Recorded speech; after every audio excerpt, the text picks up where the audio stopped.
గుమగుమల వంటలే వంటలే తెరకొట్టే కారం రంగు రుచి ఆచి కారం పొడి. కర్నూలు బస్సు ప్రమాదంలో బైకర్ మద్యం మత్తే 19 మంది ఉసురు తీసిందని పోలీసులు నిర్ధారించారు. బస్సు ఢీకొట్టక ముందే మరో స్నేహితుడితో కలిసి బైక్పై వెళ్తున్న శివశంకర్ డివైడర్ను ఢీకొని మృతి చెందాడని సీసీటీవీ ఫుటేజీతో వెలుగులోకి వచ్చింది. రోడ్డుపై పడిన బైక్ పై నుంచి వి కావేరి బస్సు వెళ్లడం, ఆ రాపిడితోనే నిప్పు రవ్వలు వచ్చి బస్సు దగ్ధమైనట్లు తేల్చారు. కర్నూలు శివారు చెట్లమల్లాపురం వద్ద శుక్రవారం తెల్లవారుజామున వేమూరి కావేరి ట్రావెల్స్ బస్సు కాలిపోయి 19 మంది సజీవ దహనమైన ఘటనకు ద్విచక్ర వాహనదారుడు శివశంకర్ మద్యం మత్తే ప్రధాన కారణమని వెలుగులోకొచ్చింది. తాగిన మత్తులో ఉన్న శివశంకర్ జాతీయ రహదారిపై బైక్తో డివైడర్ను ఢీకొట్టి పడిపోయి మరణించాడు. నల్లరంగు పల్సర్ బైక్ అక్కడి పడిపోయింది. దాన్ని ఒక బస్సు ఢీకొట్టింది. తర్వాత వి కావేరి బస్సు బైక్ మీదుగా వెళ్లడంతో అది బస్సు కింద ఇరుక్కుపోయింది. 200 మీటర్లు అలాగే ఈడ్చుకెళ్లడంతో రాపిడికి నిప్పురవ్వలు వచ్చి బస్సు మొత్తం కాలిపోయింది.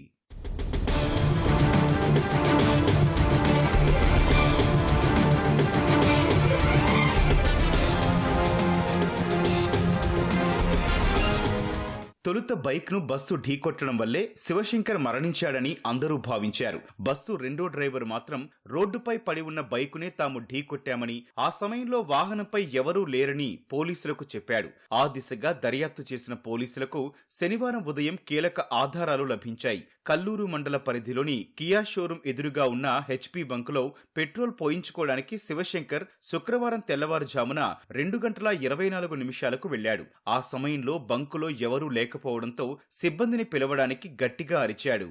అయినా ఎవరూ రాకపోవడంతో వాహనాన్ని పెట్రోల్ పంపు దగ్గర ఉంచి నడుచుకుంటూ సిబ్బంది ఉన్న ప్రాంతానికి వెళ్లాడు. శివశంకర్ నడిచిన తీరు చూస్తే ఆ సమయంలో అతను మద్యమత్తులో ఉన్నాడని స్పష్టంగా తెలుస్తోంది. బంకులోని మరో పంపు దగ్గరికి బైక్ తీసుకురావాలని సిబ్బంది సూచించడంతో శివశంకర్ తన వాహనాన్ని తెచ్చేందుకు తూలుకుంటూ వెళ్లాడు. వాహనాన్ని స్టార్ట్ చేసి వేగంగా ముందుకు పోనివ్వడంతో అదుపు తప్పి అక్కడే కింద పడబోయాడు. మళ్లీ నియంత్రించుకొని బంకులో 300 పెట్రోల్ పోయించుకొని డోన్ వైపు బయలుదేరాడు. పెట్రోల్ బంకులోకి బైక్ వచ్చేటప్పుడు దానిపై శివశంకర్ తో పాటు మరో యువకుడు కూడా ఉన్నట్లు సీసీటీవీ ఫుటేజీల్లో కనపడింది. దీంతో ఆ యువకుణ్ణి గుర్తించి పోలీసులు విచారణ చేయగా అతను తుగ్గిలి మండలం రాంపల్లికి చెందిన ఎర్రిస్వామి అలియాస్ నాని అని తేలింది. పోలీసులు శనివారం అతన్ని విచారించగా పలు కీలక విషయాలు వెల్లడించాడని ఎస్పీ విక్రాంత్ పాటిల్ తెలిపారు. ఒక వ్యక్తి వెనక ఉన్నాడు అనే కోణంలో మనం విచారణ చేయగా ఎర్రిస్వామి అనే వ్యక్తి, తుగ్గలి మండలంకి చెందిన ఎర్రిస్వామి అనే వ్యక్తి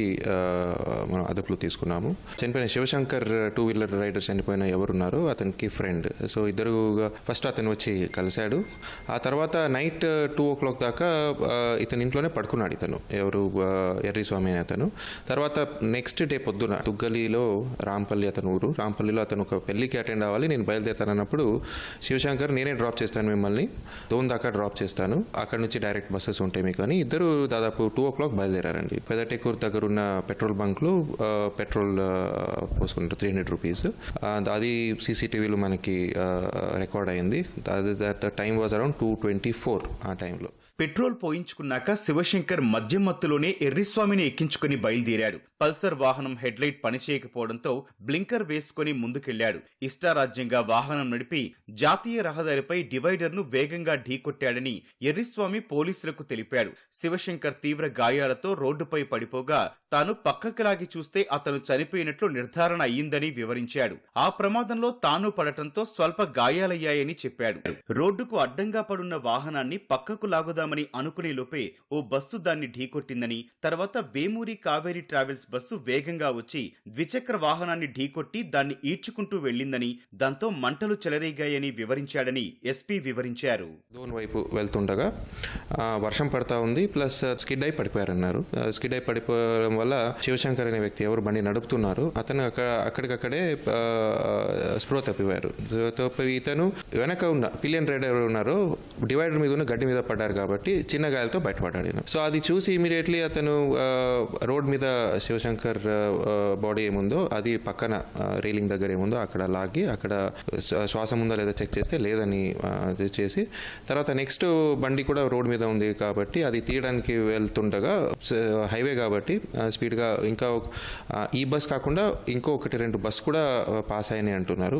ఆ లోపల అన్ఫార్చునేట్లీ మన కావేరీ ప్రమాదానికి గురైన వేమూరి కావేరీ బస్ ఏముందో అది రావడము, ఆ తర్వాత ఇమీడియట్లీ ఆ వెహికల్ మీద వెళ్ళి ఆ వెహికల్ బస్ ఫ్రంట్ లో ఇరుక్కోవడము, తర్వాత అగ్ని స్టార్ట్ చేయడము, ఇవన్నీ జరిగిందండి. సో ఇవన్నీ ఫైర్ స్టార్ట్ అయినప్పుడు ఇతను అక్కడే ఉన్నాడు. తర్వాత భయంతో నాకేది మళ్ళీ ఇబ్బంది వస్తుందని అతను ఇంకొక వెహికల్ పట్టుకొని అతను రాంపల్లి అంటే అతను తుగ్గలి మండలం రాంపల్లికి వెళ్ళిపోయాడండి. సో ఇవన్నీ మనం సీసీటీవీలో తర్వాత అతన్ని ఆ సీన్ కి తీసుకెళ్లి ఆ సీన్ రీకన్స్ట్రక్షన్ కూడా చేశాము. సో ఎవ్రీథింగ్ కోరాబరేట్స్ అండి. జాతీయ రహదారిపై పడిన ద్విచక్ర వాహనం నల్ల రంగులో ఉండటంతో దూరం నుంచి తాను సరిగ్గా గుర్తించలేకపోయినట్లు Vemuri Kaveri travels bus driver Miriyala Lakshmaiah పోలీసులకు చెబుతున్నాడు. ఆ సమయంలో వర్షం కూడా కురుస్తుండటంతో హఠాత్తుగా బ్రేక్ వేస్తే ప్రమాదం జరుగుతుందన్న ఉద్దేశంతో ద్విచక్ర వాహనంపై నుంచి బస్సును పోనిచ్చినట్లు వెల్లడించాడు.